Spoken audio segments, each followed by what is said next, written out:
Bismillahirrahmanirrahim. Emene Resulü bimman züle ileyhi min Rabbim vel mu'minun kullu emene billahi ve melaiketi ve kütübi ve resulü.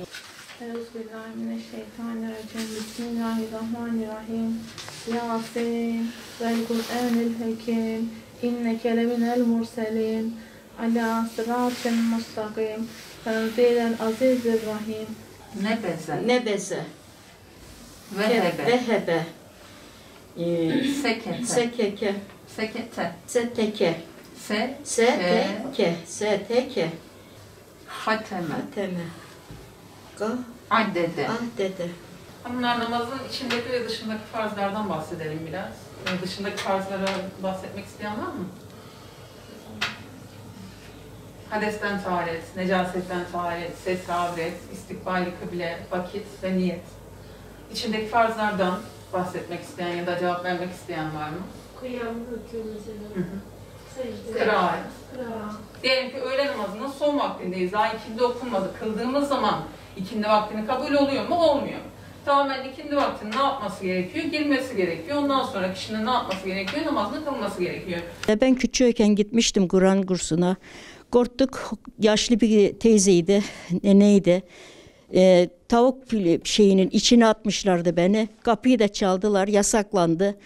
Onun için 6 kişiydik. Hayatımız boyu el emeğinden, çiçekten, nakıştan, dikişten geçti. Ekmek paramızın peşindeydik. Eskiden belli olmuş olsaydı bu işler öğrenirdik, yapardık ama şimdi geldim çok mutluyum. Belediye başkanıma çok teşekkür ederim. Bostancı'ya da böyle yerler açtığı için. Peki nasıl Kur'an-ı Kerim okumak güzel mi? Çok güzel. Duygulanayım ben sabaha kadar. Türkçesinden okuyayım. Sabaha kadar yani sabahın olduğunu bilmeyeyim. Kalkayım nasılsa namazımı filan şükür namazımı şunu kılayım. Allah'a da çok şükür. Çok da duanın da yani kalkayım. Ayaklarımda benim platinler var. Bunların üzerine ayaktayım. Sağ olsun çok teşekkür ederim. Bu kursu açtığı için de çok teşekkür ederim büyüklerimize. Sağlık versin, mutluluk versin. Herkes de gelsin, öğrensin. Hele şu çocuklarımız, küçük çocuklarımız daha da öğrensin. İnan ki bunları öğrenirse bu şeyler çok kalkar gençlerimiz. Kafayı buna verirlerse aydınlanırlar. Korkarlar, aydınlanırlar. Bak Allah neler yaratmış bizim için. Her şeyi yapmış. Daha mutlu olur o gençlerimiz, çocuklarımız. Hepsi rahat bir uyku uyur. İnan ki ben bu yaşta yani çabalıyım. Bu yaşta daha sökemeyim. Gözüm bozuldu. Bazı gördüğüm yerden tezeden başlayayım. Daha küçüklükte yani öğrenirse annelere, babalara ben bunları öğretmesini rica edeyim. Çocuklarını yollasın, gençleri de yollasın. Bizim geleceğimiz bunlar. Gelirik işte unuttuğumuzu tekrarlayıq. Çok memnunuk. Allah razı olsun. Hocamızın sayesiyle. İşte gelmeyi istəyik. İşte biraz formlarımız var ona karşı gelemeyik. Gelmeyi çok istəyik. Kapalıydı, açıldı çok sevindik. Önce bilirdim işte unutmuşum. Geri tekrarlamaya geleyim. Geri öğrenmeye istəyim işte. Peki nasıl Kur'an-ı Kerim okumak güzel mi? Çok güzel, çok memnunum. Allah razı olsun. Şahin Bey Belediyesi'nin açtığı Bostancı Mektebi'ne Kur'an öğrenmeye geliyorum. Tahmazoğlu'na teşekkür ederim. Sayesinde tecvidle öğrenmeyi, bilmediğimiz namazın tefsirini, namazda neler yapacağımızı, nasıl edeceğimizi, Ramazan ayında cüzümüzü sürüyoruz. Bize nasıl yapacağımızı yönlendiriyor. Sağ olsun kendisine. 3 aylar şu mübarek gün herkesin de gelmesini tavsiye ederim. Gençlerimiz de gelsin. Okumak isteyenler, Kur'an'ı öğrenmek isteyenleri tavsiye ederim. Buyursunlar. Çok güzel öğretiyor hocalarımız. Çocukken öğrenemediniz mi? Çocukken öğrenmiştik. Tecvidle öğrenmemiştim. Tecvidimi geliştirme, geliştirmek için geliyorum ben.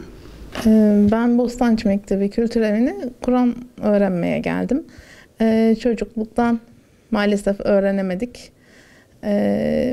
Bu içimizde kalan uhdeyi artık zamanı geldi. İllaki bir fırsat yaratıp kursumuza geldik. Zaten hani bilmiyorum, bunu hep Kur'an okumak istemişimdir, öğrenmek istemişimdir ama hayatın verdiği işte koşuşturmalardan biraz boş verdik sanırım. Zamanı geldiğini dediğim gibi düşündüğümüz için öğrenmeye geldim. Burada da hocalarımız var, sağ olsunlar. Bize öğrettiler. Pandemi yüzünden biraz ara vermiştik. Şimdi tekrar başladı. Çok iyi gidiyor. İnşallah devam eder. Peki nasıl Kur'an-ı Kerim'i öğrenmek? Manevi olarak tabii ki çok güzel bir duygu. Hani dinliyorduk evde. Ama okumak başka bir feyiz veriyor insana. Başka bir manevi duygu yaratıyor bizde. Ben çok mutluyum. Çok huzurluyum öğrendiğim için. Kendimde eksik olanı tamamladığımı düşünüyorum bu konuda. İnşallah devam ettirip ilerleteceğim daha da. Tecvid konusunda biraz zorlanıyordum. Sağ olsun hocamız çok alakadar. Tecvid öğreniyor.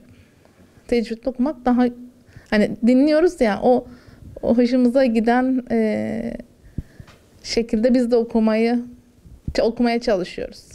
Evet, daha önce mesela camilere gidiyorduk. Biz Kur'an'a geçene kadar camiler kapanıyor. Biz tekrar seneye kadar unutuyorduk. Burada hem erkekler olmadığı için daha rahat okuyabiliyoruz. Daha iyi ders alıyoruz. Tecvidli okumak daha yani daha güzel. Hem anlayarak okumak hem tecvidi yapabilmek en güzel şey. Allah'ın kelamını okumak çok güzel. Yani Allah'ım herkese nasip etsin. Güzel yani, sağ olsun buraya yardımcı olup da bu mekanları açanlara teşekkür ederiz. Allah razı olsun. Allah'ımıza binlerce şükürler olsun ki Kur'an okumayı tam anlamıyla öğrenmeye çalışıyoruz. Allah'ım inşallah kabul eder. Daha önce mesela camiye gittiğimizde tecvid konusunda biraz sıkıntı yaşıyorduk. Mesela buraya evimize yakın olduğu için Bostancı Mektebi sağ olsun geliyoruz, burada öğreniyoruz. Çok şükür öğretmenlerimiz de bize yardımcı oluyor. İşte nerede duracağımızı, nerede uzatacağımızı her türlü konuda öğretmenlerimiz bize yardım ediyor. Daha önce düz okuyorduk. Şimdi tecvidle okumak hem anlam olarak daha farklı hem de yani güzel okumak çok güzel bir şey. Teşekkür ederiz burayı böyle yerlere açtıkları için. İnşallah devamı gelir.